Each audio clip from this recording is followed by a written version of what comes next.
To like and share, leave a comment if you have any questions for me. We are going to pick the topics one after the other and have a real conversation on what is going on in the United States. The first point, Hamas have accepted to continue negotiations in light of the recent proposal by the US President Donald Trump, who also went further to say that Israel have accepted the proposal. So they have sent this to the representatives of Hamas or those intermediaries and hoping to get a reply from them. So today, in fact, yesterday, they got a positive response from the leadership of Hamas, saying that they have looked at the proposal positively and they are hoping that they can continue negotiations with the representatives of Washington D.C. and the representatives of the Israeli side. So Hamas says it's ready to start talks immediately on a ceasefire in Gaza after Israel's offensive have taken out over 50 people, and this is according to Gaza Civil Defense uh, Department. So in Washington, D.C., which is the other side of the story I also want to look at, US President Donald Trump have signed his sweeping tax and spending bill, enshrining his top policy priorities into law, despite controversy over deep cuts to social safety programs and concerns over rising national debt. One big, beautiful bill. So my question for you guys today is, what is your opinion on the fact that Congress decided to acquiesce to the position of the US President Donald Trump without asking any question? All these members of Congress was put in place by you. You guys elected them and voted for them. And the fact that they are doing their own bidding without doing the bidding of the American people is crazy. Because in that bill as well, would also empower them, to give them a lot of incentives. It's a corrupt system. So no matter what you think about America, people want to model their government in the style of the United States, this kind of federal system, capitalist, liberal, democratic model. It has a lot of flaws. And we are seeing that in real time. It's about the leadership, the way of leadership in the US is more of showmanship than merit. It's more of showmanship than merit. And this is why you have Trump in power today, because he's charismatic. People like him. I mean, a lot of people like him, a lot of people don't. But his support base, largely rural, most of them middle age to people in their 50s and so on and so forth.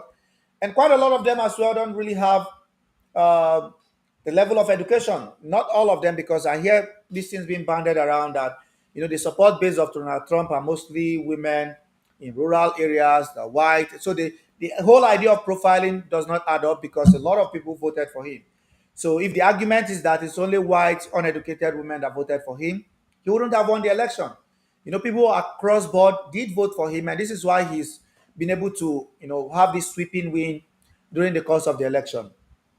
But people were tired with Biden as well. The leadership of Biden was, drove the country to going towards the other direction. It was the leadership of Biden. So you guys can blame whoever voted for Trump at this point. But I mean, look at what happened before Trump came to power. Of course, people were warning that Trump is not the best alternative. But who else do you have? Do you want to continue with Biden and Kamala Harris? 4 years of these guys in power was hell for everybody. I mean, I don't live in the US, but those in the US, economic problems, so many issues, including their foreign policy, was a disaster. So the fact that fast balling it, I quit fast balling it. No, I'm not fast balling. I'm just giving my opinion on what I think. And the fact that they are saying, oh, well, the reason why Trump won is because of this white, middle age American women, that don't have the requisite education and so on and so forth. And they just voted for him because, for whatever reason, there's no way a woman, less, there's no way a woman, much less a black woman, could have won the presidency. Well, you can also make that argument. So you're saying that the Democrats made a wrong choice without doing their real calculation and trusting the American system to be egalitarian enough to have elected and voted for a black woman. I understand what you're saying. the calculation. Sometimes when you go too left, it becomes a problem. And I'm sure the Democrats also have themselves to blame. If they have thrown it open for primaries, it could have been a different outcome. But well, this is the game, when there's a lot of corruption and people are doing their own bidding and hoping that Kamala could be a sellable candidate. Clearly turned out that she wasn't. She's not that. She was struggling. Even some of her engagement with the press, it has been hell. So the idea that somehow she's going to be accepted. So what do you guys think as well about Iran? So Iran have come out to say that they are not happy with Russia, particularly the fact that Russia did not come out to defend them well enough or even take diplomatic steps to play a role in helping Iran during the course of this U.S. Israeli attack on Iran. I was looking at one video recently, and I'm going to stitch that video. So this is a guy from I'm trying to play it in a second. So this guy is from, I think it's an Afro, it's a black guy from Israel, and I want you guys to listen to what he said.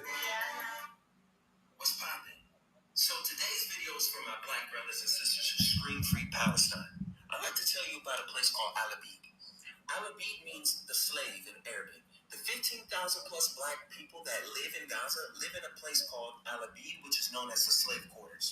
Women have reported that they are chosen as second, third, and oftentimes fourth wives, never the first, not due to religious reasons, but based on racial biases. Black people in Palestine face racial discrimination, job discrimination, and often marriage bans. They're not even allowed to marry the same way as regular Palestinians. Now, if I, as a black person, went to a pro-Palestinian protest and looked to my right and saw the former Grand Wizard of the KKK, looked to my left David and saw Duke, a Proud Boy or a neo-Nazi, I would feel that I was in the wrong place. Well, all of these things I just stated happened in real life. They really went to these protests. And I would begin to think as a person, well, if you truly believe in freedom for all people, should that not include the black Palestinians? Should that not include women? Should that not include children? Because they don't have these rights in Gaza and in Palestine. Do you know where they do have these rights? In Israel. And it blows my mind that the one place. Well, this is the part that I disagree with him. I mean, most of what he said is accurate, by the way. And we will address that and talk about that. But him saying that you have all these opportunities in Israel is as well not accurate in my opinion. And yeah, I'm going to probably stitch this video and give my opinion. Non the cloth. You said you wanted to come up and talk about. Hey, what's going on?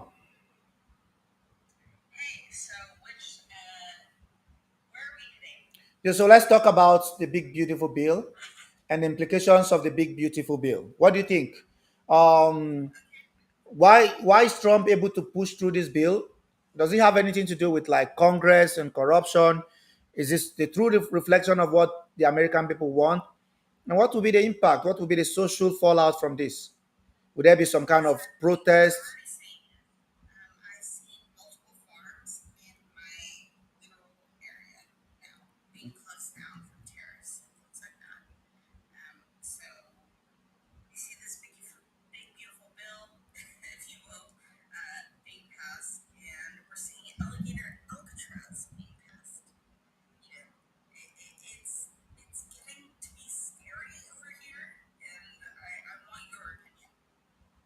Yeah, so I saw the report from the alligator Alcatraz that the swampy area that he was proposing to build, like some kind of shelter for for people that came into the country illegally, keep them there, or those that they want to deport, they'll keep them there until they're sent back to third countries or the countries where they came from.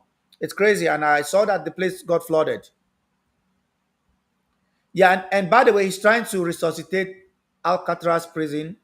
And what's your opinion on that as well? Is this also contained in the so-called Big Beautiful Bill?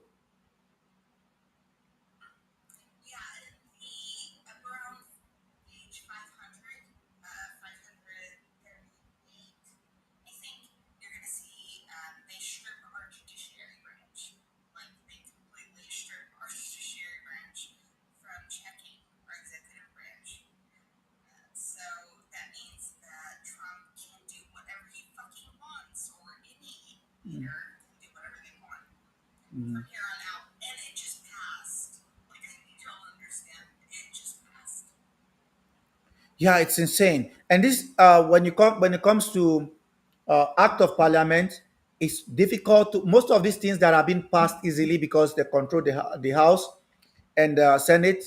It's difficult to overturn. Maybe in the next 40 years, 50 years, it might be impossible to overturn because this is a once in a lifetime opportunity for Congress, because a lot of times you get maybe minority, you have like some kind of balance in both house, and in some cases, even some people in his own party will not agree with him.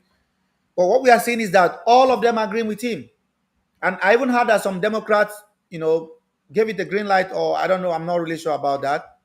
But the fact that it was passed easily in less than 24 hours, and most of these things are structural changes.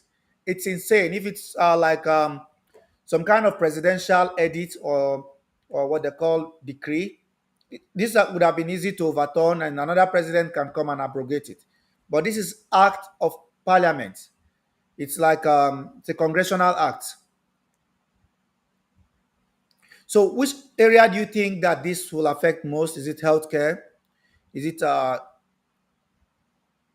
other social service area of social services?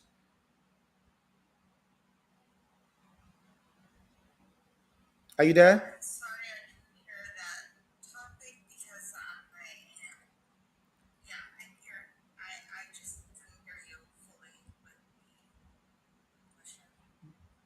It's my internet. I think it's coming from you. I'm not sure my internet is that bad. Yeah, who's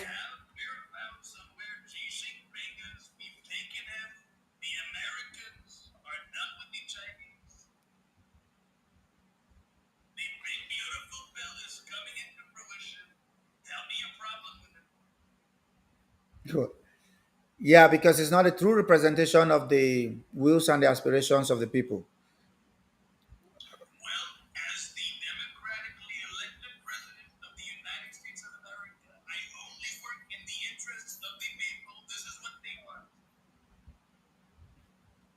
What? Who the hell is this? Oh my god. Well, well, well, well. Yeah, meanwhile, the Kremlin says it takes Trump's statement seriously but remains committed to achieving Russia's objective in the Ukraine conflict. Following Trump's complaints over slow peace progress, Trump and Putin held a 1 hour call covering Ukraine, Iran, Middle East tensions, and the Russia US cooperation. Um, what do you guys think about that as well? They had a phone conversation that went on for over 1 hour, with Trump again making demands about Ukraine, and the Russians saying, well, well, well, no, no, no, we have our objectives. Russia is calling, and Russia's position is simple.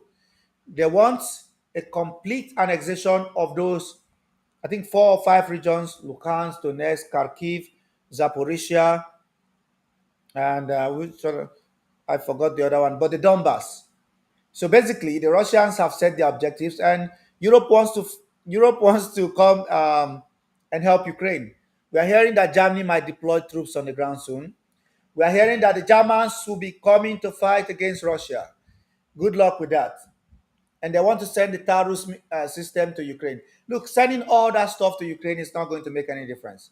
The Russians are seeing what is happening, and this open diplomacy is not helping anything. I think they are using it to show up their, support for Ukraine, and to basically put pressure on the Russians if that will work. So I think Merz is the current chancellor, the same guy that told us that Israel was doing the dirty job of the West, that Israel was helping the West to do their dirty job, and that the Europeans should support Israel. And this was in response to the Israeli attack on Iran. And we will talk about that as well. What do you guys think about the ceasefire agreement that Trump is proposing, and also claiming that the Prime Minister of Israel, Benjamin Netanyahu, have also accepted? Yeah, the Germans. Yeah, the Germans are trying to go on the field as well.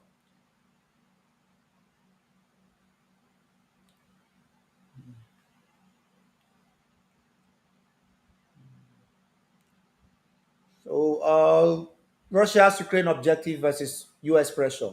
Now, Kremlin says it takes Trump's statement seriously but prioritizes its Ukraine goals. Trump expressed being unhappy with the lack of peace and progress, and Putin and Trump held a 1 hour call discussing Ukraine, Iran, Middle East tensions, and Russia US cooperation. Let's talk about China. What is going on in China, guys? The Xi Jinping will not attend the 17th BRICS summit in Rio de Janeiro in Brazil. Like I said, which will start in less than 24 hours on the 5th of July 2025. And it was rumors of political purge or potential replacement within China's leadership.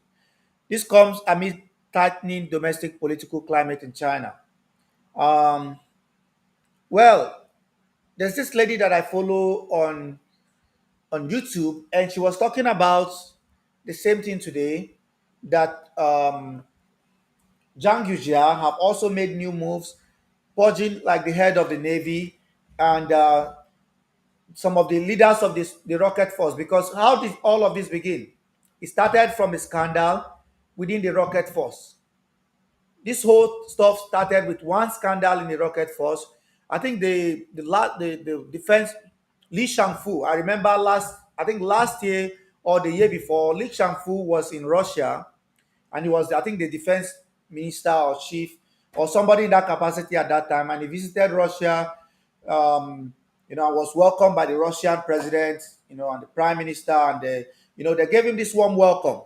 And the fact that within that period to now, because last year I know he was purged last year, he was removed from office in relations to the scandal, to the rocket force scandal. You guys need to check what happened with the rocket force. So Xi Jinping's goal and ambition is that by 2020, between 2025 and 2027, the invasion of Taiwan will happen. So they have been building up their army. He's been in power since 2013. In fact, he's been the head of the CCP and the president of China and the head of the Chinese armed forces since right around that period. And he has, it's an enormous task that one person is carrying out. And his style of leadership is sort of different from the one of Hu Jintao, who talks about collective leadership within the party. For Xi Jinping, it's a one-man show. So he has been promoting his close confidants and the people around him, that have been very supportive of his policies, But in China, it has not. Some of his policies have not been popular. We can talk about his COVID policy. We can talk about some of the economic reforms, some of the ghost cities that they have built. Some of these cities are they call ghost cities. You go there, it's huge place. There's nobody living there. It's crazy what is happening. And the fact that this experiment is now failing, and they have to be very careful on how they try to remove him from power, because if they do it publicly and they humiliate him or try to do it in some kind of African style military coup, it's going to have a blowback. I need to have a lot of I'll say, because there are a lot of foreign companies in China, and they have to be very careful on how they treat this situation. And she is not willing to exit the scene yet, so they are trying to manage him out carefully until their next CCP convention, which will happen on the 1st or the 2nd of August 2025. So he will not be attending. The Chinese president Xi Jinping will not be attending the summit, the BRICS summit, which will happen on the 5th of July 2025. He will not be there. And China is the major player in BRICS. We talk about BRICS. You cannot talk about BRICS without China. China is the most important player in BRICS.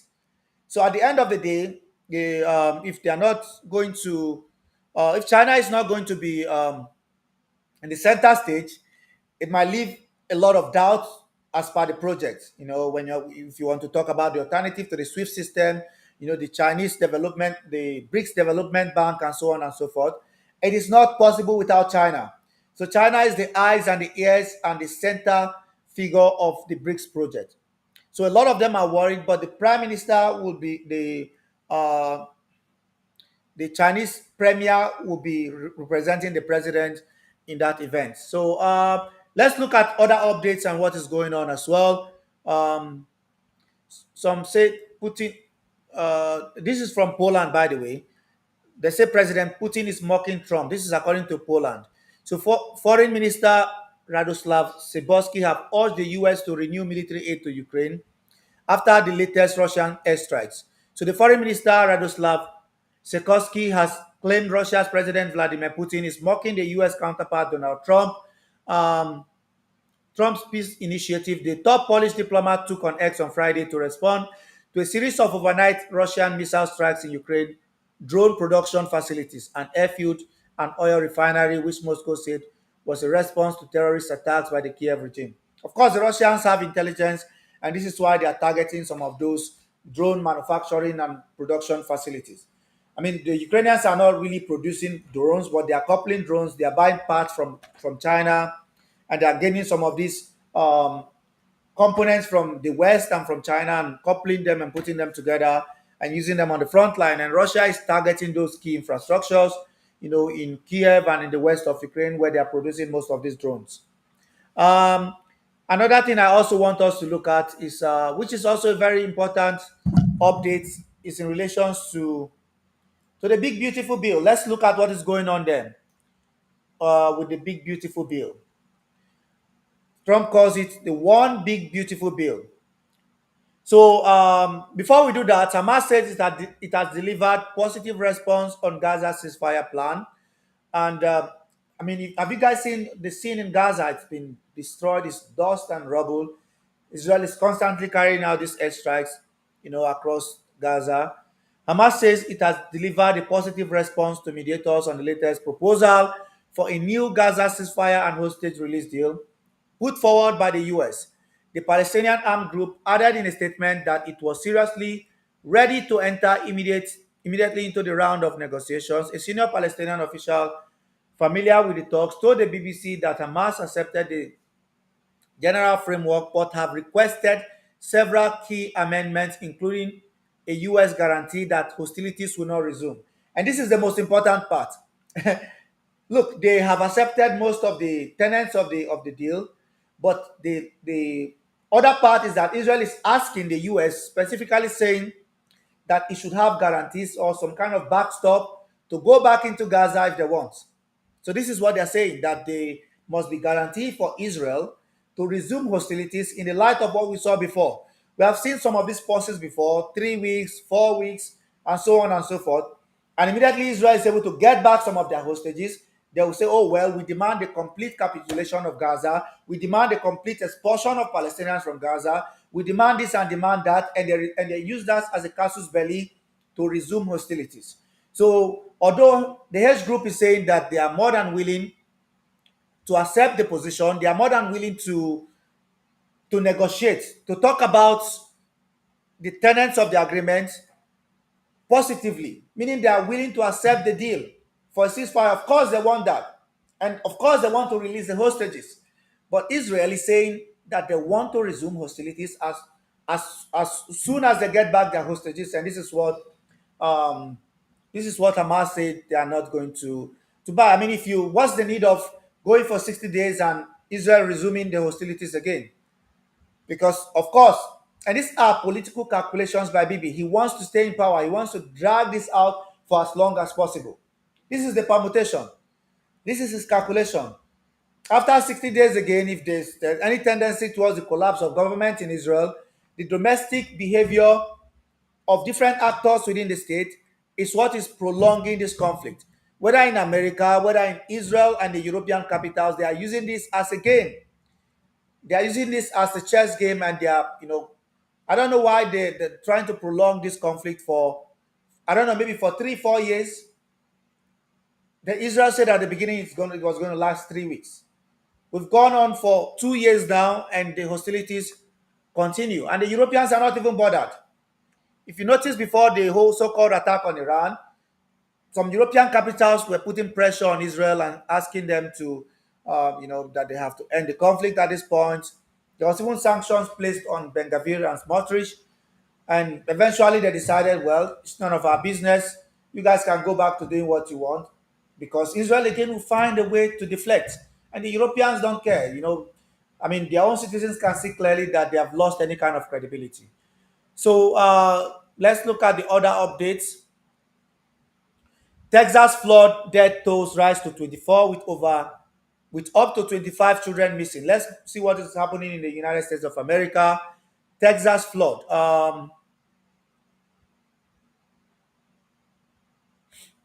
So Texas flood death toll rise to 24 with over 25 children missing. Wow. If you look at the flood, it's crazy what is going on in America. Houses being swept away, cars, everything destroyed. There's a long line of officials that have taken questions from reporters. They have been asked why evacuation orders weren't issued given the luge expected in the area. The live feed has been a little patchy, so there's been hard to tell who's speaking at times. Let's see. The Texas governor calls for prayers as death toll rises. Governor Greg Abbott has continued to call for prayers as search and rescue operations continue through the region alongside the Guadalupe River. This is a time where the states, as a community, need God more than ever, Abbott said at the press conference. Officials have said a group of children are still missing from Camp Mystic, a local campground that was hosting about 700 school age girls. Wow, it's crazy. No estimate of total number of people missing. So the one we have now is just a rough figure. We don't know the total estimate of the number of people missing as a result of this. Um, More than 20 girls still missing from summer camp. 237 people rescued so far. 24 people have been confirmed dead. Um, Search will continue around the clock. This is according to the governor. It's crazy. What do you want Xi to do? They already held peace talks among the Palestinian factions. Well. It's not about Palestine. This is not about Palestine. I mean, look at what I said. Xi Jinping is missing. It has nothing to do with him. This is the political situation in China that is getting has been gaining attention steadily for the past 3 or 4 months. In fact, since last year. So there are rumors swirling around that the Chinese President Xi Jinping is possibly under house arrest. So there's a real possibility that the Chinese President Xi Jinping is currently under house arrest, and that the people around him have been purged, meaning they have been kicked out in some kind of soft military coup, if you like.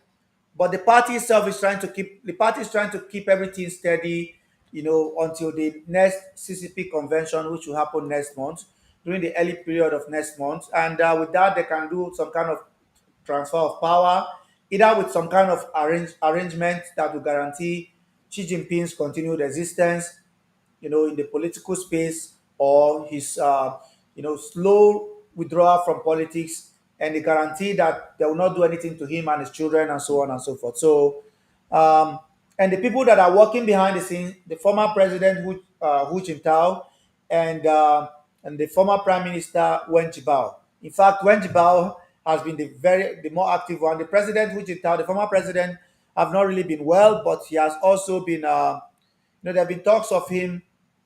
At some point, they said he has stroke, he died, and so on and so forth.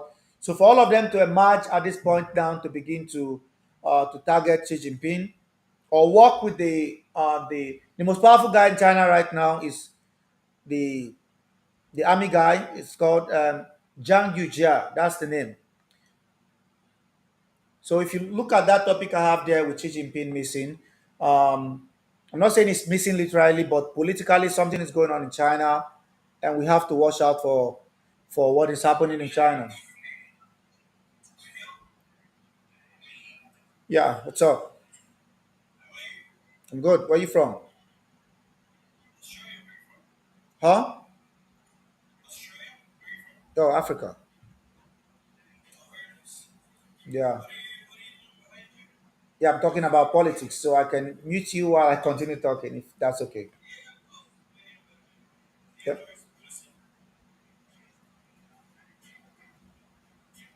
All right. So basically, so when I was talking about Xi Jinping missing, I wasn't saying that he's, missing literally, or he's not, contributing to whatever conversation is happening about Gaza, about international politics, about Israel and Iran. All of that is also important in the scheme of things. But politically, he's done. In less than 1 month, we might see him out of office because there's a serious possibility that he'll be kicked out. There's a real possibility that he'll be kicked out and be replaced by. I mean, there are a few candidates that their name have been banded around, and we can talk about that if you want. What else? Now, Iran, we've also seen the statement coming from Iran, kicking out the inspectors, the nuclear inspectors from the International Atomic Energy Agency, the IAEA, saying they are no longer welcome. If you follow the story and the trajectory, the International Atomic Energy Agency report talking about Iran enriching uranium to over 60% was what gave the green light to Israel to attack. I mean, the Israelis have always been saying they want to attack. And the fact that that report came out at the end of the meeting and the conversation between them and the Americans that proved to be negative, with Iran willing to go to fresh batch of negotiations, which was happening in Oman. Let's not forget that President Trump said he was giving them just 1 month. So it was the end of that 1 month. So America at that point was also on a war footing. And they had a conversation with Israel, probably talked behind the scene and gave the Israelis the green light to carry out strategic strikes. Well, if you carry out attacks against Iran, of course, Iran was going to hit back. And the fact that Iran made it very clear that they are going to strike them back, Israel decided to, maintain some kind of presence in Iranian airspace. So it's basically a declaration of war. And we saw what Iran was able to do to them. So all that, China was nowhere to be found. But China did do something which is now agreed to retire some of their J-10Cs, which can compete favorably with the F-16 and kick them out of the sky. So if Iran had the J-10Cs, Israel would not have been able to, patrol over their skies like they did during the course of that operation, and their air defense system as well. They bought paid for most of these things from Russia a long time ago, and Russia refused to deliver them for whatever reason. Maybe the Russians have some kind of quid pro quo with Israel, which they have been, they are maintaining some kind of strategic alliance in the region and understanding in the region. Number one with the Israelis, while trying to have, um, good relations with Iran. Israel and Iran don't see eye to eye, and the US as well do not like Iran. And we also saw a similar situation in Syria. So Russia believes that they are also trying to protect their own interest, and America is protecting their own interest. So it's a dirty game of politics, particularly in the Middle East, that they are playing. Yeah, but it's worrisome the way and manner they are trying to kick out the Chinese president. Um, let's go. Thank you so much, guys. Iran can't be disappointed when they were offered help at the start. They said they were good. Any updates? Well, you offer who offered to help Iran? You offered to help Iran by asking them to de-escalate, and with Israel still maintaining presence on their airspace. If you wanted to help them, you should have provided them with air defense system that they paid for. If you really wanted to help them, you should have been able to provide them with some kind of naval naval support in the Caspian Sea, because Israel was patrolling, particularly in the north, in places like East Azerbaijan. The Israelis had, of course, we know that they have some kind of connections with the Azeris. They have, they have some kind of political and military connections with the Azeris, and they were using uh, Azeri airspace. They were using the Syrian airspace unchallenged and bombing Iran. So, what did Russia really do to help Iran? That's the question. Literally offered defense systems at the start. You're not even making sense. You offered them air defense system and they refused. They paid for it and you have not delivered it. Ooh, thank you so much, guys. That's interesting.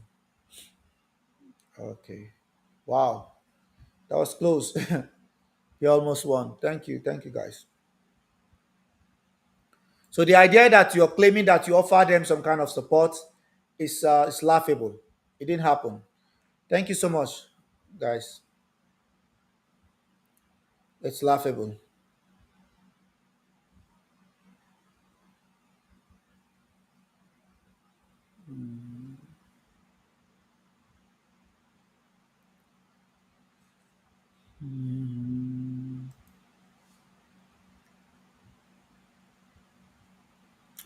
Greyhound.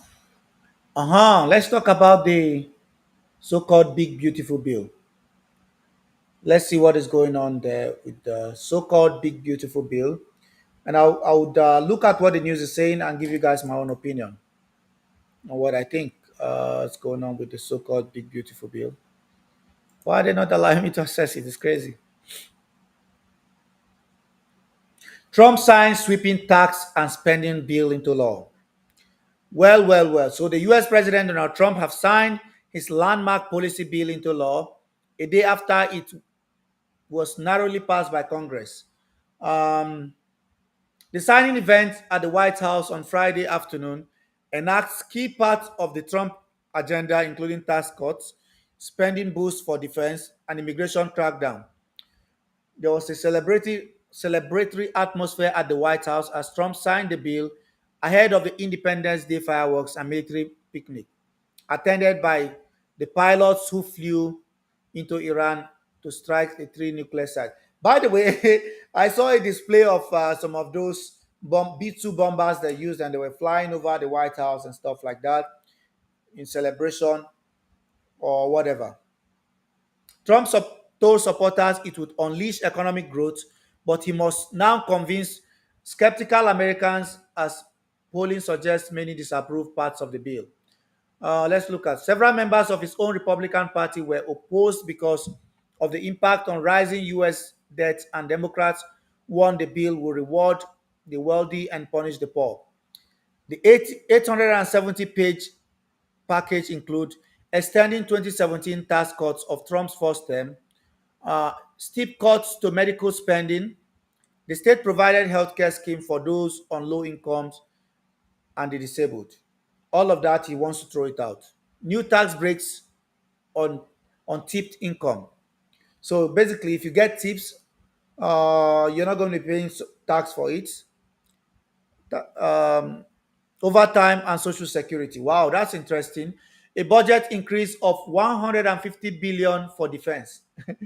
Well, the budget for defense initially was close to about a trillion, and now it will take it well over 1 trillion. A reduction in Biden era clean energy tax credits, 100 billion to immigration and customs enforcement. Holy whack. Unbelievable. They're going to be spending 100 billion to deport people, to upgrade their immigration. So, by the way, this 100 billion to immigration and customs, it's not, I don't think it's just about, the personnel and all of that. It's also about building the fence. Immigration and customs enforcement is ICE. So would that also go into infrastructure? I think so. Moment before the bill signing, there is a flyby of a pair of B-2 bombers, the same kind of aircraft that participated in the Iran operation, flanked by highly advanced F-35 and F-22 fighter aircraft. In a speech from the White House balcony facing the South Lawn, Trump thanked Republican lawmakers who helped usher the bill to his desk. He touted the tax cuts in the bill, bro- brushing aside criticism of the impact of the social programs such as food assistance and Medicaid. So, for those of you that have been getting the food stamps, what will happen to food stamp? I don't know, man. ICE is now the third largest military on the planet. Yes, yes, they're getting 100 billion. ICE, $100 billion. Oh my God. I don't think Russia is spending this money on their defense. Maybe Russia and China, maybe, just maybe. I don't think Russia is spending 100 billion on defense. I think China is spending more than 100 billion, but Russia is not. So ICE is getting $100 billion, which makes it the third largest army on earth. Holy shit. Oh my God.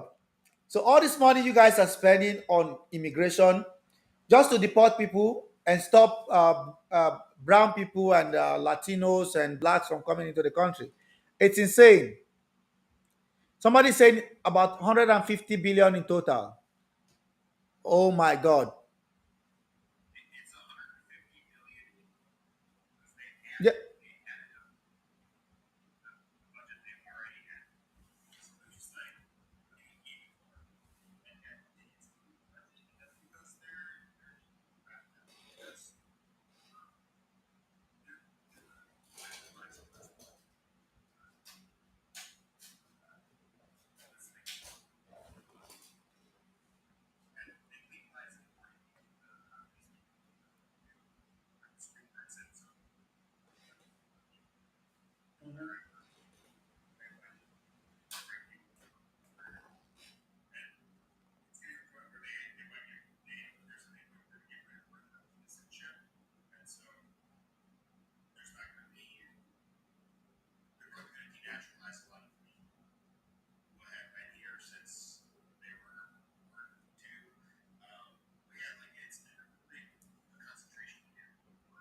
Mm-hmm.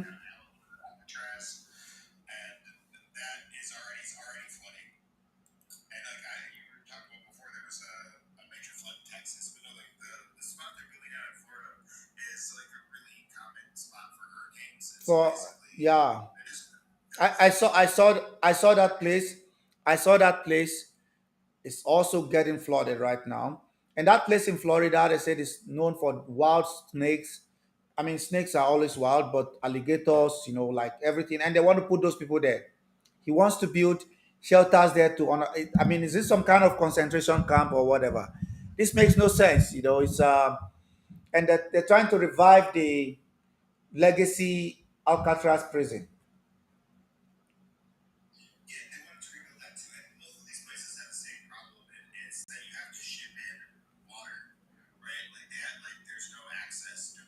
Uh, come up, empathy. Yeah.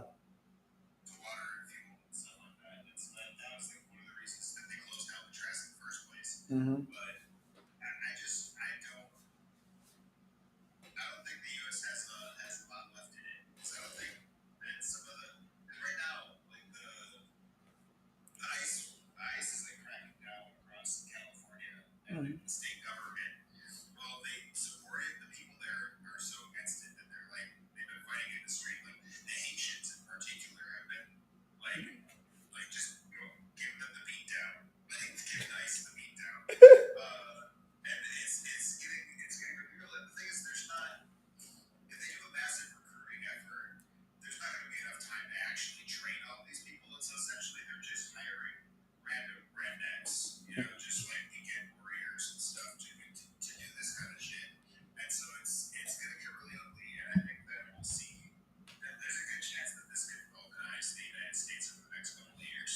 Yeah, but here's my question, right? So my question is this is my question. Just a second. So these guys in ICE, are they giving them like sophisticated arms, drones? Like, is it some kind of war against immigrants, an all-out war against immigrants to shoot them if they refuse or resist arrest? What's going on in the US?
Mm-hmm.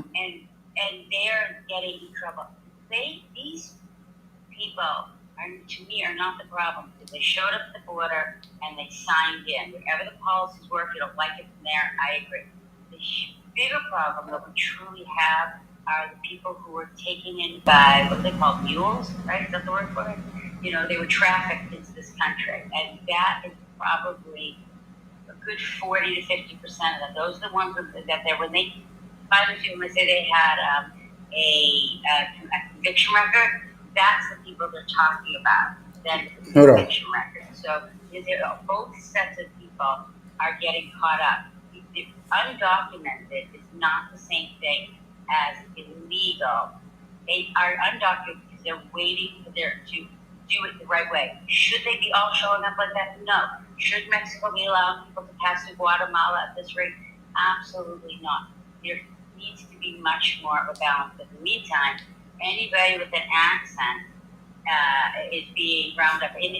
Yeah.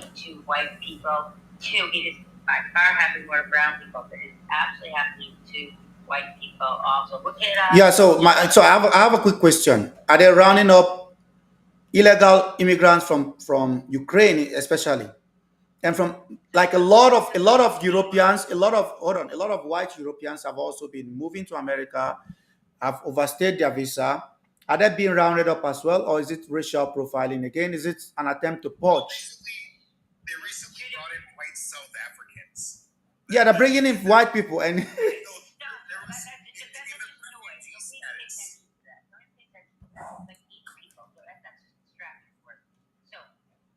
far as the people like the Haitians or the Ukrainians that have come here on those, they're called non-pathways, so they're temporary visas. So what's happened to those people that they were given, as far as the Ukrainians went, they were given a time limit, and their time limit they're not being extended. As far as the people who came in from Haiti, their time limit was not supposed to be up until 2020, like mid 2026, and now their time limit is now up. So they are not necessarily going and rounding up those people because they're in communication with them.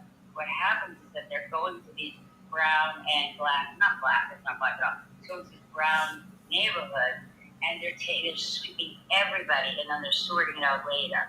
A lot of people are not ending up, if every single person they rounded up ended up in one deportation, you would have, the numbers would be much, much higher. There's lots of people that, but it's still horrifying, and it's wrong. It's not right at all. But I am saying, I have a friend who's in this position that she's here semi-legally. She's not, she wasn't muled in. You know what I mean? Like, she should have ordered everything right. But if she gets, if she ends up getting swept up in something, she could be away from her kids for a week or two. It's not right. So that doesn't mean I agree with what's going on in LA for sure. Burning down the city is never. yeah. So why are they targeting blue states, which they call sanctuary states or whatever, to expel people? I don't see. Because blue states historically. So what it means to be a sanctuary city is that the state itself will not use state funds for federal situations. That's what makes Texas unique. No, it's not unique. That's make Texas happen. So when Texas won't help with the border problem, they're saying the same thing to a different situation. They're saying that's a federal problem. That is not a state problem, right? So it's the same thing. Where the blue states are now wrong is saying that they're not going to let the federals in, because that's where they cross the line. They don't want to help. That's one thing. But to actually try and prohibit it or not do crowd control when they're trying to stop federal. I mean, they're kidnapping people, putting them in concentration camps.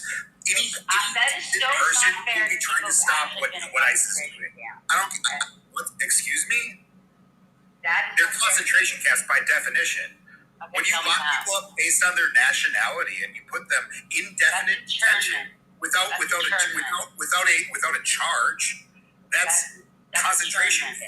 That's internment. That's internment. You can be interned in a concentration camp. Okay, fair. Okay, you win.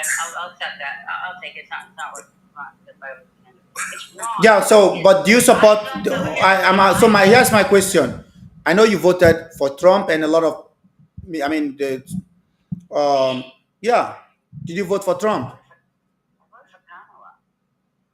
Well, so the people that voted for Trump, what are they thinking right now? Like, honestly, what's going on in their head? I think that there are a lot of people, whether they voted for Trump or didn't vote for Trump, are acknowledging that we have a massive undocumented problem in this country, and that it is, you cannot, to take the argument that they do all these agricultural jobs for a cheaper price, sounds to me like you are signing off on slavery.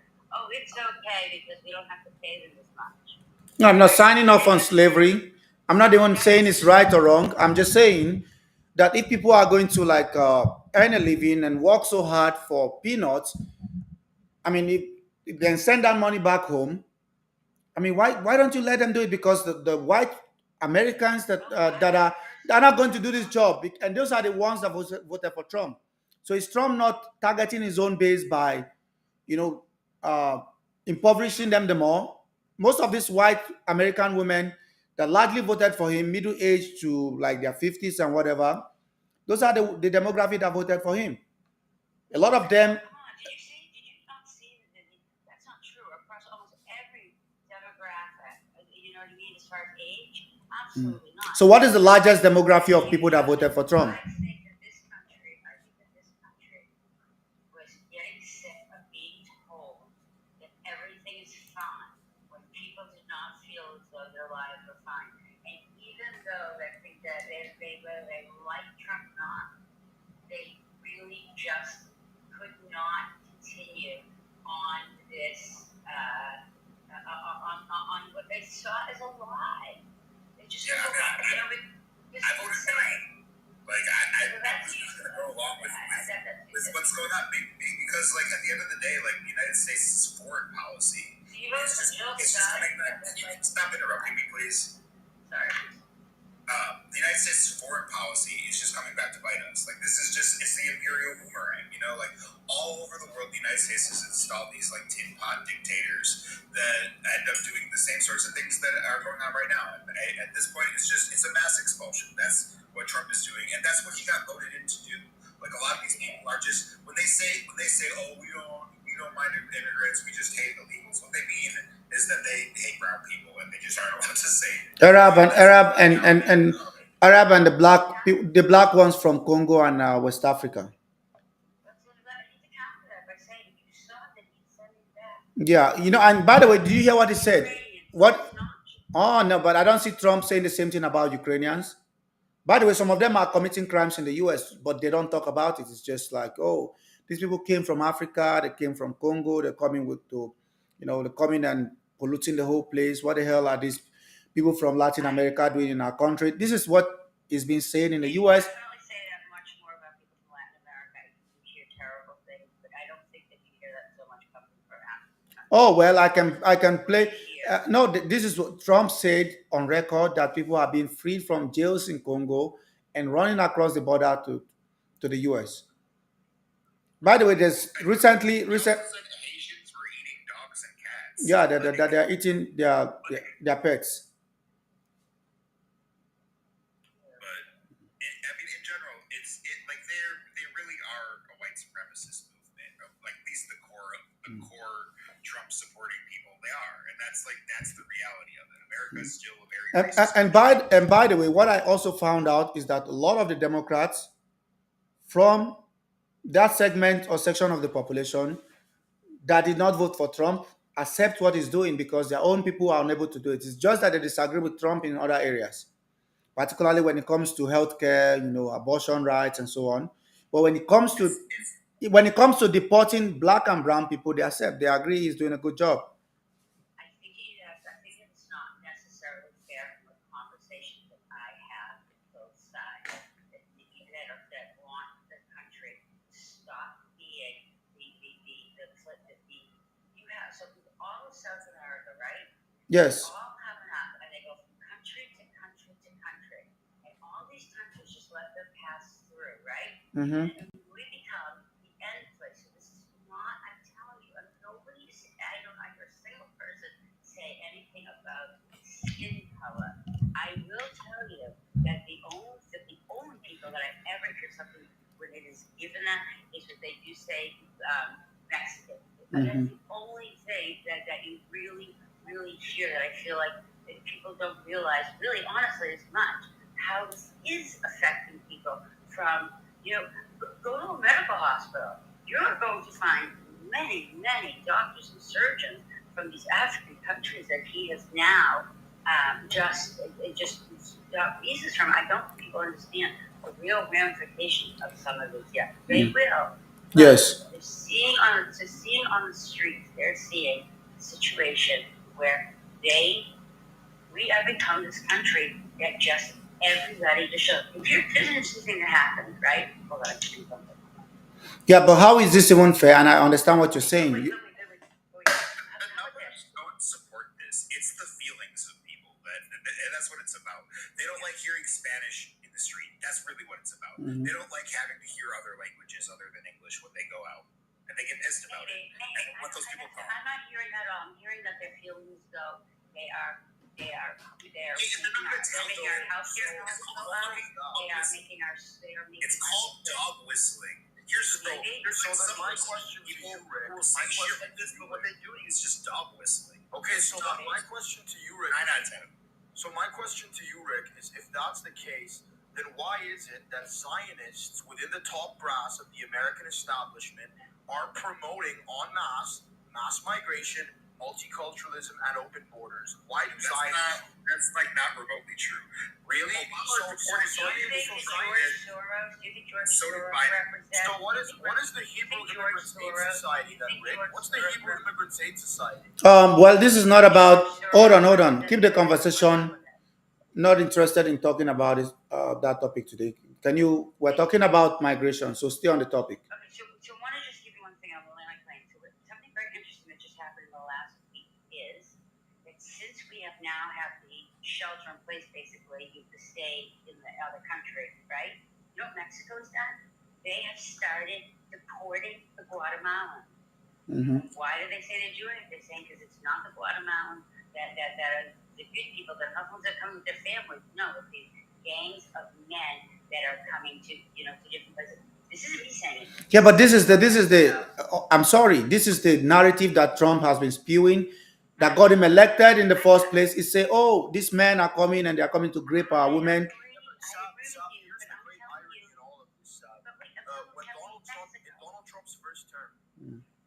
Trump's first term, John Bolton and Donald Trump, and John Bolton, of course, you know him, Sab, he's the famous neocon, the infamous neocon criminal. John Bolton and Donald Trump, they put these crippling sanctions on Venezuela. Now, as a result, a lot of Venezuelans are going to flee up north and they're going to go into America. Yes. The Zionists that Trump surrounds himself with, it's pretty much well known that Zionists within the top brass of the American establishment, Zionists and Jewish supremacists, are promoting open borders. So all these Venezuelans I don't think he has. I'm sorry. Again, it has nothing to do with Jews. I'm not discussing that topic. I'm not interested in talking. Who is it that's promoting mass migration? So this is hold on. The conversation is about the bill. It's about ICE. It's about the immigration policies of Trump in the United States. Nothing to do with Jews and Israel. I want to stay on the topic. Is that clear? Well, and the fact of the matter is, literally no one in the American government is promoting open borders. Okay, who's Shlomo Rabashkin? Is he an official in the United States government? Well, officials in the United States government allowed him to do what he did for years, and then freed him. Again, there's nobody elected in the United States government that is in favor of open borders because who's Alejandro Mayorkas thing to run on. Okay, how come during not make it into office? How come during the Biden administration you had Alejandro Mayorkas, who was a Zionist Israeli Jew, and he was the Secretary of the Department of Homeland Security? He was in charge of overseeing the American side of the southern border. Claudia Sheinbaum dramatically increased deportations. Mayorkas? Under Biden, more people were deported than under Trump. Do you know how many 2.5 million?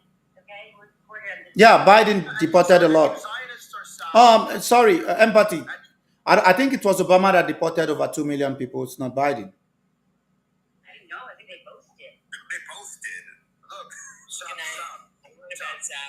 Yeah, what's up? Sam, the Zionists. I'm good. Welcome. Talk to you for like 2 seconds. Yeah. Mortimer, can you have some fucking respect for the host? He asked you not to yap about that. Like, what are you doing? Oh my God, Sam, I'm so sorry. Like, I apologize. I'm sorry I hurt your feelings. No, you didn't hurt my feelings. You want to say something? Go ahead. No, I just wanted to see how you're doing. Yeah, I'm doing good. How you doing? Hope you're well. Good, yeah, I am. I'm doing really well. Happy 4th of July, and I'll talk to you later. All right. Thanks. That's not for you, that's for them. All right, love you, bye. Yeah, you too. Take care. Yeah, so Sab, like I was saying, the Zionist elite in America, they essentially view peoples of the global Again, you see, you're not getting the memo. You're not getting the memo. The conversation is about the United States. I don't care about those people. America's promoting mass migration and open borders. Yeah. Nobody in the United States government is doing Zionist that. elites are. Zionist Literally elite, nobody. Shlomo Rabashkin, Bill Yeah. Kristol, all these Zionists. Yes, none of my business. Absolutely nothing to do. Jesus Christ. Yeah. And by the way, did you see the? I don't see what Israel having the right to exist has to do with any of this. If those people are assholes, those individuals are assholes, and they come from all different religions, can be assholes. You're Yeah. really conflating two very different things. Yeah. By the way, let's look at the defense spending in 2024 of different countries around the world, and the fact that ICE is getting 150 billion dollars. It's crazy, man. It's I don't know, man. So somebody said ICE is the third biggest army in the world by that. They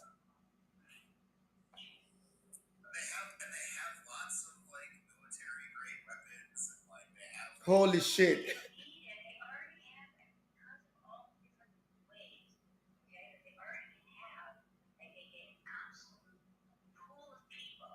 And then while they're, there's also either some other pool that they, that they you hear about so and so had this record, that record, this record. These are the people, and they're really using. That's why they went to the IRS. And people trusted. That was the reason we trusted the IRS because they weren't going to share their information. it's gonna be an occupation force. That's Yeah, so basically, you're saying that different agencies of government and even some private institutions are sharing data of people that enter the country, whether legally or illegally, sharing it with ICE, and they are trying to put all this information in a database. It's crazy. It's a breach of trust. You register kids for school. We have a policy in that state that you do not have to prove that you're legal in this country to register your children for school. And so now they're going after those people. They're able to find them. They're going to a school list. Good morning. It's crazy. And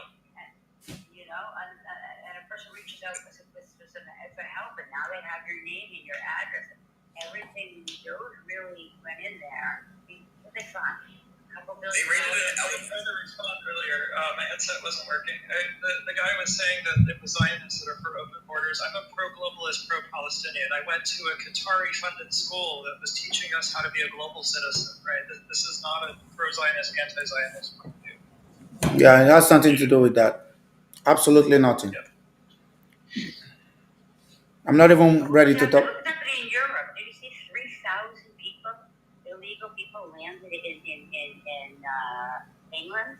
That's definitely having a psychological effect on America. And by the way, speaking of that, I saw a video of I think France or England drowning immigrants in the English Channel. It's crazy. So they didn't drown them. They were close enough to shore, but the day before, they did not go after the boat because it said the boat was already floating. It was rude and mean, but they didn't actually drown them. But I wouldn't bet they didn't do it because I know for a fact that Italians over the years, I mean, Italy have been bearing the burden of the migration to Europe from the Mediterranean Sea, but they've been drowning a lot of immigrants, basically drowning them. 197,000 forced working migrants have been found in Italy. Yeah, because a lot of people migrating from Africa.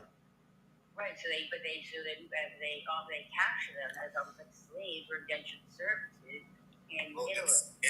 it's NATO's reason that Libya is destabilized anyway. Mhm. Whose fault is that? Like Yeah. No, look, you are saying, oh, we don't want you in our country. We want you out. All these black and brown people from everywhere. I mean, look at it. Western Hemisphere, Haiti, El Salvador, Nicaragua. I don't think the United States is as racist as you think it is. Oh, it's the most, I would argue, No, it's really not. systematic. No, It's really not. It's one of the most diverse places in the entire world. racist as fuck. Yes, it is. what are you on about? Have you ever? Let me ask this: have you ever been in the United States jail? Okay. No, I haven't. Thank goodness. The U.S. prison system is the most segregated place on the I'm planet. not saying it isn't. I'm saying as a person who's been to a lot of countries around the world, I have found them to be far more racist than the United States, far less diverse, far more racist. Yeah, but I don't think Africa is racist. Have you ever been to Africa and somebody don't like because you're No, white? I haven't. I guess I was really comparing it to Europe. No, of course Europe is very racist. Europe. Exactly. I feel like When I look at the US, when I look at the US and I look at Australia and New Zealand and Canada and Europe, they are ruled by it's the same people. I'm sorry, it's the same thing. What's the difference? The systems are more or less the same. the Five Eyes or something. Huh? Aren't those the countries that are the Five Eyes? So there's a little bit of a difference. The former British Commonwealth countries have kind of a sense of pride in English accomplishments and the old empire. The Canada or Europe specifically had to overcome its fascist past because of the war that happened on their continent. So they're a little bit more forward-looking than Americans are. Yeah. And I think Canadians are closer to Europeans. Exactly. I would argue that Europe is far more lenient and tolerant and less racist systematically to people of color than America. Systemic racism is embedded and is the is the primary thing in the US. So I don't know what you're on about and saying they are not racist. Europe is better. It is not the same type of racism, I guess, because we are so diverse. You don't, I don't know how to explain it otherwise. I just don't know how to explain it. Talk to any black person who's traveled in Europe and they'll explain it. Yeah, so let's Because we are so diverse. two examples. Compare Netherlands, not UK. UK is very tolerant. Not tolerant. There's a lot of racism in the UK, but the UK, I would argue, the UK is far more open and tolerant than the Netherlands. This is my own feeling. But compare the Netherlands and America, the difference is like night and day. I don't know if it's Amsterdam a couple times. I don't know. I just can't explain it. When you're in places that are so not visually diverse, there's a different attitude in the air. When somebody who does look different suddenly appears, there's a feeling as opposed to the United States unless you're in some rural area, it is Which is most of America. Very diverse. They're in most of America. Yeah, and that was going to be my next point. And we're going to talk about. What are you If we're going to talk about how open America is, I think there needs to be a distinction between blue states, red states, the coastal elites, the southerners. Like it's an education thing. Any place that has, let's put it this way, Long Island, New York, has more people living in it than like 4 rural states. I'm just talking about population concentration. There are definitely places that are red. Look at Texas. That's red and it's highly populated. This is not a red or El Paso's the most racist looking city I've ever seen. Because if you drive to El Paso, it's like a fucking apartheid wall that separates it from Juarez, right? Like it's terrifying. Ciudad Juarez. I lived a long time in Milwaukee. Milwaukee is like one of the most segregated cities. Like there's like you cross a bridge and like an entirely different cultural situation going on. Right? Like it's segregated as hell. So is Chicago. Right? Like you said about New Yeah, York, I mean- Boston. In America, there's like self-segregation among different neighborhoods. And that might just be tribal. People are tribal, but there's nothing wrong with that. Well, I think there is something wrong with it. Yeah. There's And nothing so wrong if- with it. There's nothing. No, there's a lot wrong with it. Nothing wrong with it. It's about There's a lot wrong with it.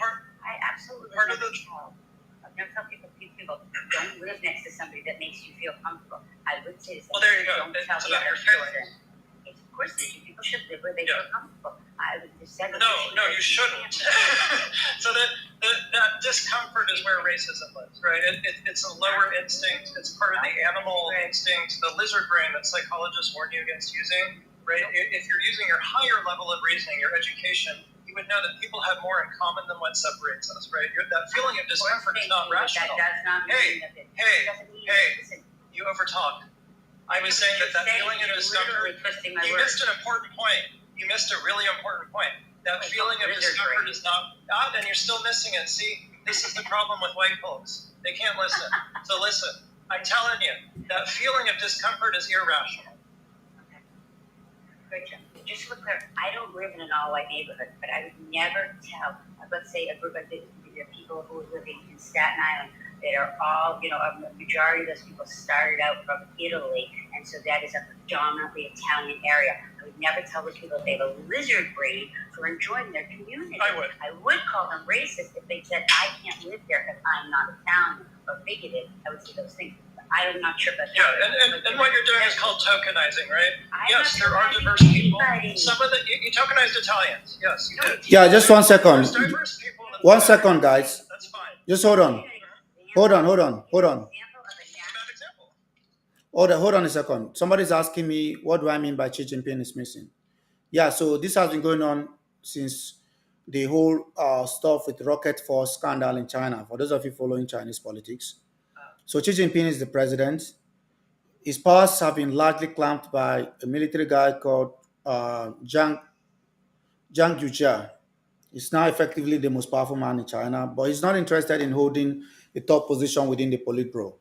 But he's interested in shaping the future of China, and so basically, he's under some kind of house arrest in China. He's not been seen in public for a while. In fact, last month, the Belarusian president Alexander Lukashenko visited him, and they took him to a residence where they put, carefully managed stage with a lot of security around. So there's a lot going on in China, and so for those of you that have not been following the news, in the next coming months, you might see a change in leadership. So they're trying to push him to a point where he would have to step aside, or when they go to the next CCP convention, they will force him to resign and replace new leaders. This is what is happening. So Xi Jinping is now a lame dog. They're trying to force him from office.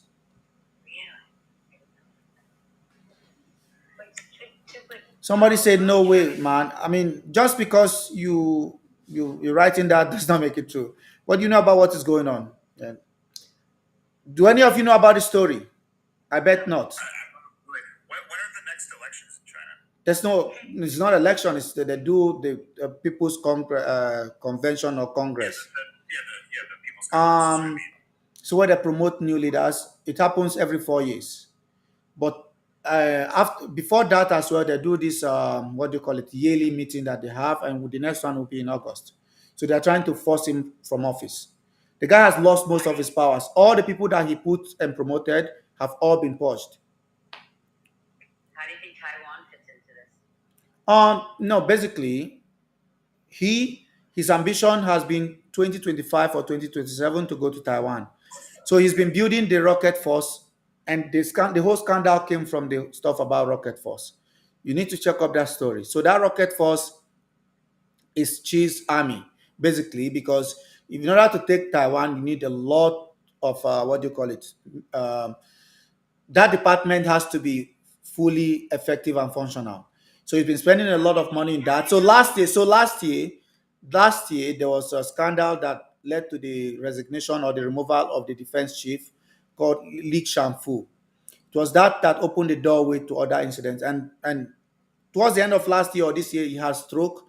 So within that time period, the people that took over power made a lot of changes. And since he came back, they've not really allowed him to breathe for 1 minute. So the guy is on his way out. It's crazy. And we have to, and for those of you in the US, you have to pay attention as well, because if someone radical is, takes the top position, we don't know what's going to happen with Taiwan. And if the change of power does not go smoothly, all the American businesses there, if God forbid something goes wrong in China, it will be like a big giant mess.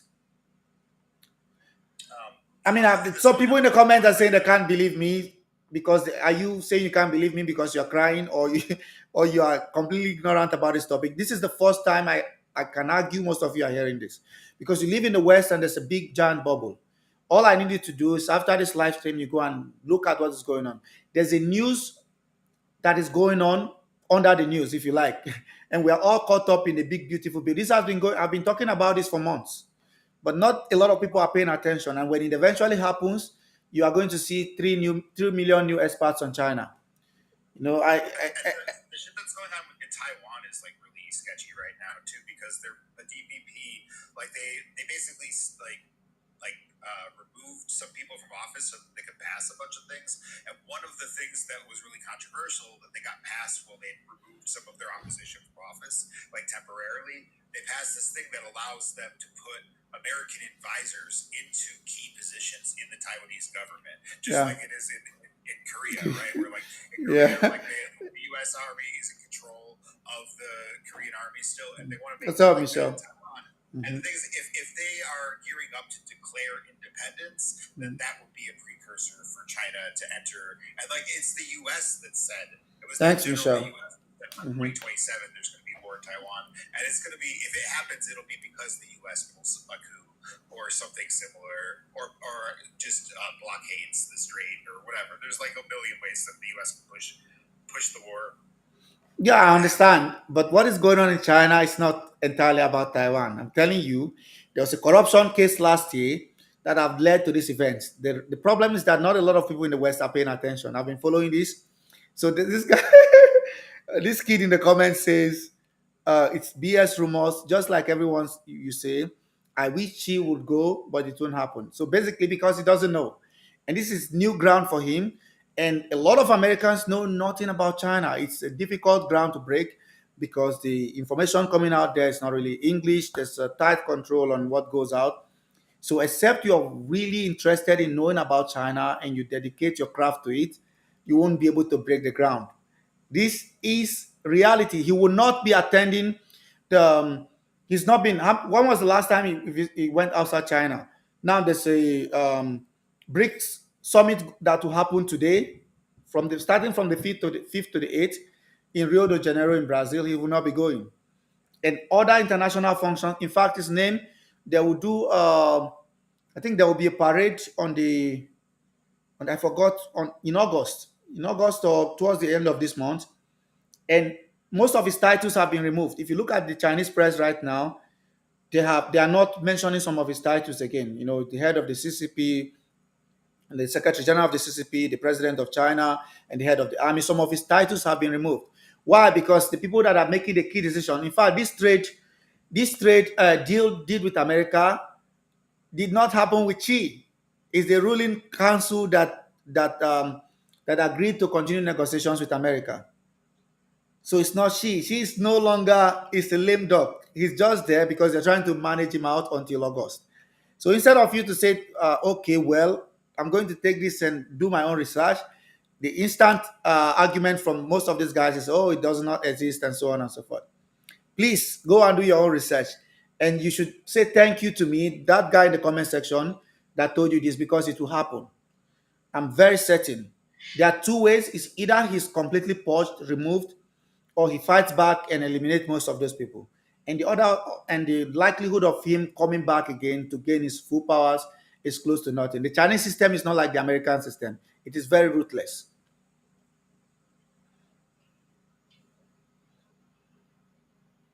No, it's definitely. I mean, that's historically how like you're definitely describing how every shift in power in China has happened. So like if it's gonna happen, it's gonna happen the way that you're talking about for sure. Yeah, yeah.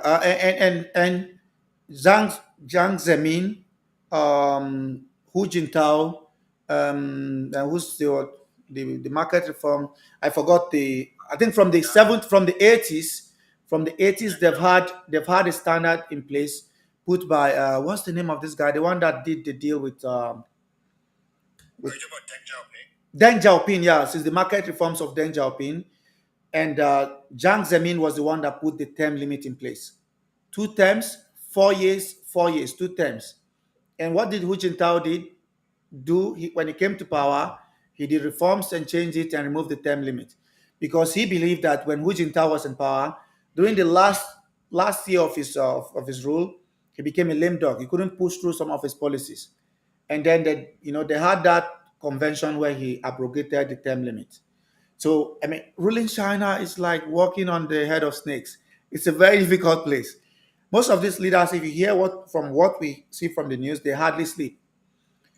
Over 280 meetings a year. They're always and constantly meeting people. They're constantly, working. They barely get any sleep.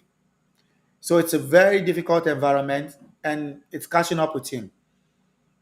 The story of him like getting stroke, I think early this year, most people in the West did not pick that up because China is a very close society. Except you're more like you're interested in knowing what is going on there. Not a lot of people in the West really care about what is going on in China because it's not their cup of tea. And China is your biggest rival, so you should care more about what is going on there. That's not how Americans think about the world. Americans don't think about outside of the U.S. at all. Like, not really. Like, for the most part, it ends at the border. It ends in the border. Yeah, you're right. The only thing they pay attention to is when they are bombing outside or when Israel is bombing. So it becomes fun. Not even then, really, because like I, the second half of the war on terror, people just didn't talk about it in the U.S. It was like very much like no one's really paying attention to what's going on in Afghanistan and Iraq because there was a bunch of protests like after Obama got in and didn't pull out of Iraq. There were some protests, and then after that, it was like nothing, and they stayed for a decade doing the same stuff they had been doing the whole time. America just doesn't want to see boots on the ground. I think across all political spectrum, Absolutely not. something in common that they all The American public, the American media, the Congress, the deep state, the military, all of them love war. They love the beautiful images of Tomahawk cruise missiles. They are addicted to conflict and it's a psychopathic behavior. Oh, I think you're referring to maybe lately some of them that are mostly liberals and some part of the Republican side, and they're like trying to be politically correct. They do not really like to be blamed again. those things, honey. Those aren't liberals. Those aren't liberals that own those. No, not liberals. Liberals love war. It's not about being liberal. I'm just saying some liberals and some Republicans or some conservatives. More because they actually think that they can just support democracy and they can't figure out their own country. That's the liberal. We're gonna try and save everybody. They don't have a clue. And you're right. They want to do it. And you're right. America is very good with helping others, but can't fix their own shit. America loves helping other people to democratize, which is good. It's the best. Give them democracy so they can be closer to God. And the only way to do it is to bomb the democracy into their brains. The problem is that the second they don't like the way that we have in Egypt, they don't like how the democracy went. Well, now it's a regime change. America does whatever is best at the end of the day for America's bottom line. I was having a conversation yesterday with the guy, and I told him that if any Secretary of State in the next 10 years, I can boldly predict what any American, and this has been the tradition. If an American Secretary of State or any top official in America comes to Nigeria or any part of Africa, I can bring up my book, and I know exactly what they're coming to say. Nothing is going to change. I can bring out my book and I know exactly what they're coming to say. Upholding democracy, uphold democracy, universal values, human rights. It's exactly the same old boring topic. So, but when they really want to push through their interest, they bomb. They don't waste time. America does not like wasting time. If it's their interest and it's That is why both sides at the end of the day have the same foreign policy. Even though it's the same. It is exactly the same. Democrats, by the way, for us, this is, and should I tell you, for those of us in Africa, the Republicans have been far more lenient to us than the Democrats. And I can give you a case study of, let's say, 30 or 40 years. The Democrats have bombed Africa every time they're in power. They bombed. They have always bombed Africa. Obama bombed the shit out of Africa. That's because Republicans don't know where Africa is. Yeah, you probably. You're probably. Yeah, that's the best. That's the best thing anybody have said here this night. You're right. Absolutely right.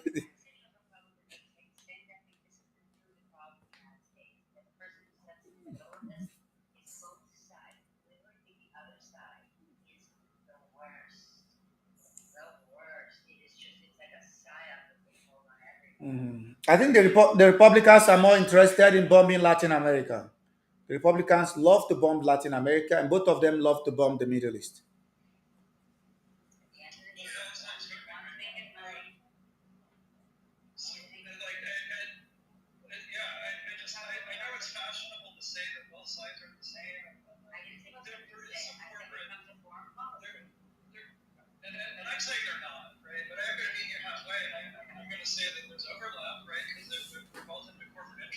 Mhm. You can't really touch the corporations.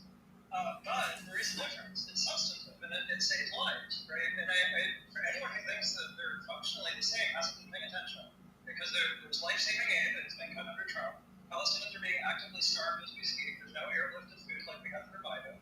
There's no fuel being forced in for Gaza hospitals to keep the lights on like Biden forced in, right? Yeah. Little stuff like that. People want to go green. They don't want to go green. It was stupid, yeah. Yeah. So basically, you say you hold on, hold on. So what is saying basically is that. By the way, I'm not. It's not just about Gaza. I'm talking about the foreign policy in general. You're saying that in terms of their approach towards what is going on in Gaza, Biden helped the Gazans. Trump is not helping them. And it starts with Gaza, but you're seeing the same violations in Ukraine, because when Israel gets away with it, Putin does it to the Ukrainians too. No, we're talking about American foreign policy, and you say the Democrats are better than the Republicans because they are more humane and they are more soft. Yeah, a big part of American foreign policy that most Americans didn't know about is something called the International Liberal Order, or more commonly known as the New World Order. I think that's part of the problem. People think the New World Order is this weird conspiracy that like harms you, but it was actually a set of trade rules designed to create prosperity, and it was a set of laws of warfare that limited harm to civilians, and that's getting torn apart in Trump. He doesn't give a shit. It never existed. It was a lot of. It didn't. Was it working out? It absolutely did. There are lives changed now because it no longer does. Where? There's a bunch of yaks. Think the people in Iraq think that? Think the people in Afghanistan think that? The rules of engagement in Iraq and Afghanistan were followed. Israel's view is that the U.S. is too weak, and so what it's doing to the Palestinians is far worse, exponentially worse. Right? Absolutely. No, I mean, you really think that the U.S. didn't do that in Iraq? Wait, what's happening to us is horrible. But until you want to talk about what's happening in Somalia and Congo and the 500,000 dead people from starvation in Yemen and the 200,000 people that Iran is personally responsible Yeah, Yemen's a red herring. Syria. Or wait, how about the 3,000 Palestinians that were bombed? Do you know why Yemen's a red herring? During the Civil War. So just I understand and I feel for So I have talked about we it, have and got I'm to aware of stop those thinking things. it's one thing. It's all you keep saying. It is this one thing that's the worst, and it's dragging down the rest It's of the not world. Yeah, because those other things weren't as bad. as bad as Those other things weren't as bad. Really? You think 500,000 Really? starved They to death weren't. in Yemen? And I'll tell you why. Because Oh I've had my this God. exact debate with Israeli propagandists. They want you to think Yemen was just as bad, but it wasn't. It was less bad in two ways. Excuse me, sir. Excuse me. Hey, Excuse me. I'd like to Hold make on. a point, please. Yeah, go ahead and land your plane. No problem. It's just Yemen was less bad in two ways. One, it was a natural famine. It wasn't caused by man. Two, they were able to leave. There were places of refuge where people Wait could a get minute. There was a leak. Then go take that up with Egypt. Egypt But could Yemen. have ordered at any time. They actually built a thing there for them to go to, and they said no. Egypt said no again. This is just much more complicated. There's terrible things. You want to talk about because Israel won't let them back in. It's not complicated. It's ethnic cleansing. It's erasure. It's not complicated. You've decided this on your own. I'm sorry. This is not a thing to decide on my own. This is evidence that you're choosing to ignore because you're in the tank for Israel. I don't know who paid you or what you read, but I'm telling you, Israel's doing this by choice. They don't have to use this method of warfare. Biden stopped them from doing it, and Trump isn't. What was not being done? So Gaza is not getting food right now. They're getting starved off of their land, right? And she's enabling the ethnic cleansing by saying, "Oh, So they were getting it's enough like food. Israel's not going to." Yeah, that's why he's saying that under Biden they were getting more than enough food. He said under Biden they were getting more than enough food, and there was no G-side under Biden. Now under Trump is G-side, and they're not getting food. Airlifts were provided to bring in food under Biden. Because So they were getting actively fed by the United States. Not only were the airlifts being allowed in, it was also ground aid from USAID that Trump Airlifts from got. where? So it's two sources of food that Palestinians have and no longer have. Wow. No, it's ignorance because They're you so guys lucky. are They're so about lucky. people being unalive. They're so There are lucky. people losing their lives right now because of this change of policy. You're sitting there being That they got flippant to about eat it. a little When bit these more. people, there's children who are dying of being malnourished. There's hospitals going without adequate equipment because of the lack of airlifts. So I don't know why he's talking like that.